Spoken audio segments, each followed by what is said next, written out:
इतिहासपुराणाभ्यां वेदं समुपं रहेत् विभेत्यल्पश्रुतादवेदो मामयं प्रहरिष्यति। इतिहास और पुराणों की सहायता से ही वेदों के अर्थ का विस्तार एवं समर्थन करना चाहिए। जो इतिहास एवं पुराणों से अनभिज्ञ है उससे वेद डरते रहते हैं कि कहीं यह मुझ पर प्रहार कर देगा।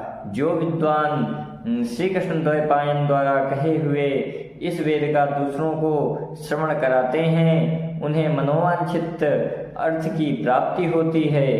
भ्रूण हत्यादिकं चापि पापं जैहाद संशयं या इमं शुचिरध्यायं पठेत पर्वणि अधीतं भारतं तेना कृतस्नं स्यादिति मे मतिः। यश्चैनं शृण्वन् या नित्यमार्थं श्रद्धाशमन्वितः सा दीर्घमायुः कीर्तिं च स्वर्गतिं च प्रवृण्यान्नरः। एकतश्चतुरो वेदान् भारतं चेत्तदेकतः पुरा किल सुरैः सर्वैः समेत तुलया धृतम्। चतुर्भय सरहस्येभ्यो वेदेभ्योऽधिकं यदा तदा प्रभृति लोके अस्मिन् महाभारतमुच्यते।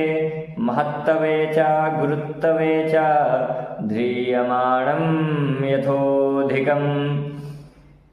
और इससे भ्रूण हत्या आदि पापों का भी नाश होता है, इसमें संदेह नहीं है।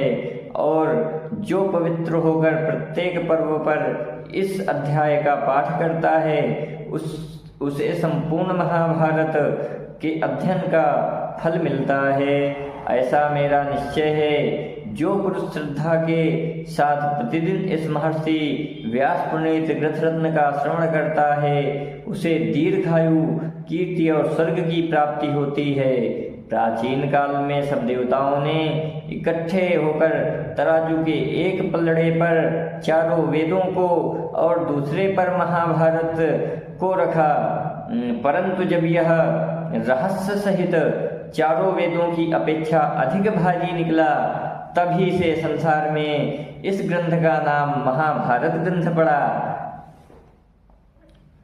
सत्य के तराजू पर तौलने पर यह ग्रंथ महत्व, गौरव अथवा गंभीरता में वेदों से भी अधिक सिद्ध हुआ। महत्वाद भारवत्वाच्च महाभारतमुच्यते। निरुक्तमस्य यो वेद सर्वपापैः प्रमुच्यते। अतएव महत्ता, भार अथवा गंभीरता की विशेषता से ही इसको महाभारत कहते हैं। जो इस ग्रंथ के निर्वचन को जान लेता है वह सब पापों से छूट जाता है। तपो नकल को अध्ययनम नकल कह स्वाभाविको वेद विधिर नकल कह प्रसह्यवित्ताहरणं नकल का स्थान्नएव भावोपहता निकल कहा। तपस्या निर्मल है, शास्त्रों का अध्ययन भी निर्मल है, वर्णाश्रम के अनुसार स्वाभाविक वेदोक्त विधि भी निर्मल है और कष्टपूर्वक उपार्जन किए हुआ धन भी निर्मल है, किंतु वे ही सब विपरीत भावों से किए जाने पर पापमय है। अर्थात दूसरे के अनिष्ट के लिए किया हुआ तप, शास्त्र अध्ययन और वेदोक्त स्वाभाविक कर्म तथा क्लेश पूर्वक उपार्जित धन भी पापयुक्त हो जाता है।